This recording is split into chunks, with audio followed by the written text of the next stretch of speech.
Yes, again, alright mga minamahal, Alicia ninyo, nagbabalik muli para sa ating panibagong video. So, eto na. Sisimulan na. Mag-rock and roll na po ang Department of Justice. Tungkol nga po dito sa isasagawang preliminary investigation, ukol nga po dito sa reklamo dito kay Bong Revilla, Jinggoy Estrada, tungkol nga po sa maaanomalyang flood control scams at mga ghost project.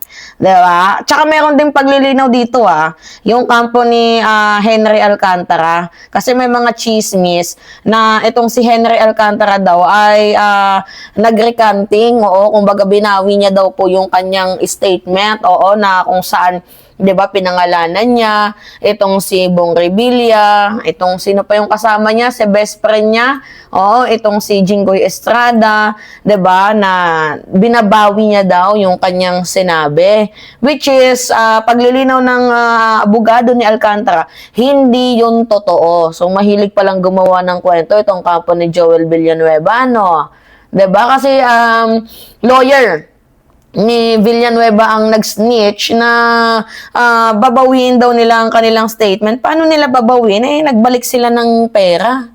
'Di ba? 110 million ibinalik mo. Tapos sasabihin mo wala kang kinalaman sa flood control kickback scam na 'yan, 'di ba? Kung hindi ka ba naman tangengot, di mas lalo mong pinahamak yung sarili mo. 'Di ba? Alright, sige, continue tayo mga minamahal. Ito yung yung video, yung balita. Panoodin natin. Magsisimula na po ang paunang investigasyon sa mga reklamo laban kina Senador Jinggoy Estrada at dating Senador Bong Revilla. Kaugnay po yan sa umano'y kickback sa flood control projects. Nakatakda na rin silang ipasupina nasa front. Naku po, Sabina, aray ko. Diba? Anyway, mga minamahal, ang preliminary investigation, hindi pa yan totally nahatol. Kasi under due process pa din yung mga senador na yan, diba? May due process na tinatawag sa kanila. Samantalang sa ating may hirap, walang due process, no? So, ang preliminary investigation ay hindi pa naman po yan hatol. And also, hindi pa yan masasabi nating conviction. Diba? Pero yan po yung pinakaunang hakbang para matukoy kung meron silang probable cause. And after matukoy kung merong probable cause, proceed na po sila sa warrant of arrest. So, ibig sabihin, mga minamahal, ebidensya ang umuusa dito po sa kasong kriminal. So, and ngayon, sinisimula na po ang laban, ang puksan, diba? Sa mga magnanakaw na to, di umano, diba? Kaugnay nga po sa aligasyon sa mga kickback dito nga po sa flood control project. So, actually, this is not a new issue, to be honest with you, mga minamahal. Pero ngayon lang talaga, matagal na ata nilang ginagawa yan. Ngayon lang talaga sila natsyempuhan. Naging greedy kasi, di ba? Anyway, harapin na lang nila, di ba? Ganun lang naman kasimple. Tapos itong si Jinggoy Estrada, gusto pa daw umalis ng ibang bansa. For what reason? Natatakot na ba?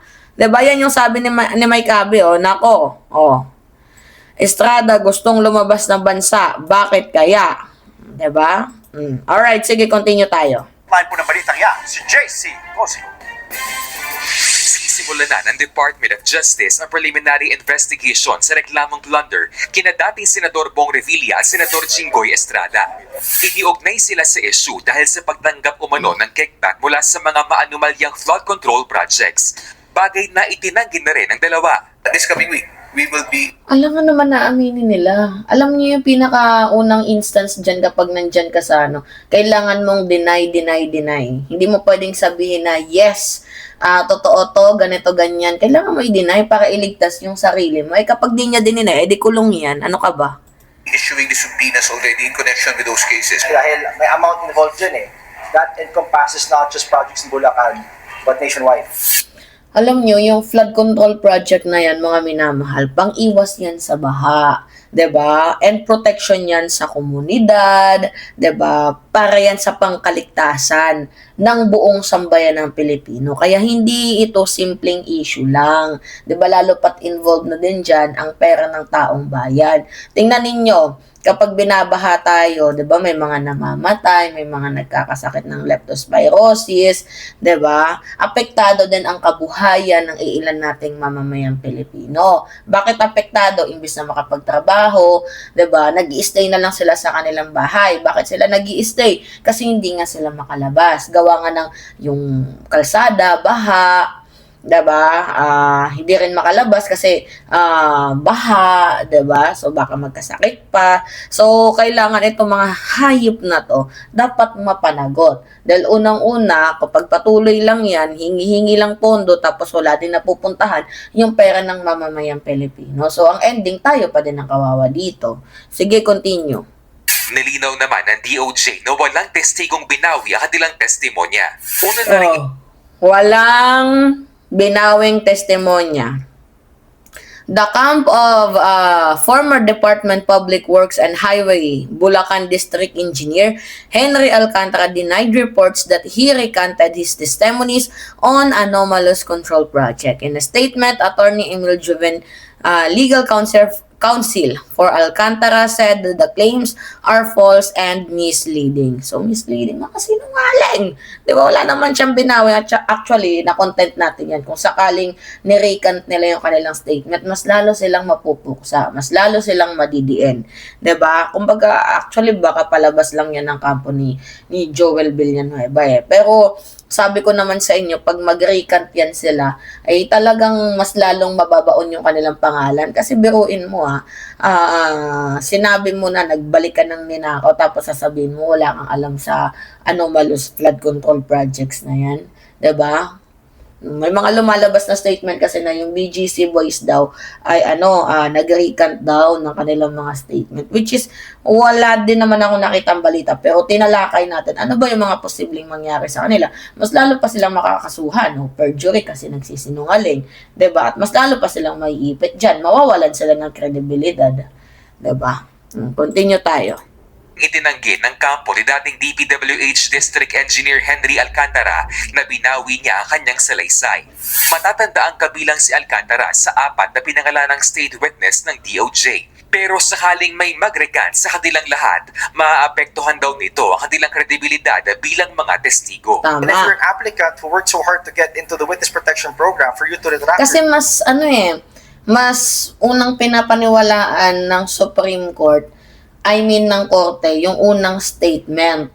'Di ba? Kasi ang pangalawang statement, medyo parang iisipin, baka tinakot na bayaran, 'di ba? Pwedeng ganun. So, mas una nilang tinitingnan yung unang salaysay ng mga testigo. 'Di ba? Tapos, yung pangalawa nilang salaysay, maybe titingnan lang kung saan ba yung angle dyan. 'Di ba? Okay. statement, ano na yun too much work, and it's a disservice to their own self. Samantala, dedesisyonan na rin ng DOJ ang ilan pang flood control cases sa susunod na linggo. Kabilang dyan ang ghost project sa Bulacan na kinasasangkutan ng Sims Construction. Diba? Nagbabalita mula sa Frontline, Jace. Yan, rinig ninyo. Sana, dito sa preliminary investigation, makitaan na to. Diba? Kasi ang dami ng ang dami ng statement ng mga district engineer 'Di ba? Para ang gagawin nila, syempre, itatanggi nila. 'Di ba? Itong mga taong to, yan, si Revilla, Jinggoy, itatanggi nila yan. Bakit nila itatanggi? Makukulong sila 'Di ba? Paulit-ulit na kasi, nadamay na nga sila sa issue ng PDAF scam, pork barrel, tapos ngayon pati sa issue ng flood control. Okay lang sana kung hindi pa talaga to nadadawit sa mga corruption issues pero wala 'Di ba? Paulit-ulit na lang yung pangalan nila. So ngayon, dahil paulit-ulit yung name nila, so hindi na mawawala sa isip ng mamamayang Pilipino na may something talaga sa mga taong to. Sanay na, masyado kasing naging greedy. Hindi nahuli. Diba? So ang mga testigong nagsalita, mga minamahal, ay nasa ilalim po yan ng panunumpa. Alam nila yung risk. Alam din nila yung possible na tinatawag na legal consequences. Kung sila po, mga minamahal, ay magsisinungaling, nag-retract sila, may mga dokumentong hawak na ang DOJ, ang NBI, 'di ba? Mas lalo silang mawawalan ng credibilidad, 'di ba? So, anyway, itong balitang to, this is a final message nata sa mamamayang Pilipino na malapit na. May hangganan na din. Sukdulan na, 'di ba? Itong kanilang ginagawang pagnanakaw di umano sa Kabanampayan. Alright, so this is the due process, not demolition job. This is investigation. Hindi to pang iipit or hindi to pang gigipit. This is a truth, and mga minamahal, hindi script katulad ng pinapalabas ng mga DDS. Hindi drama ang preliminary investigation. At hindi rin PR stunt, mga minamahal, ang sworn testimony. So, tingnan na lang natin kung ano nga ba yung magiging resulta. Alright, it's me again, Alicia Ninyo. Nagbabalik muli para sa ating panibagong video.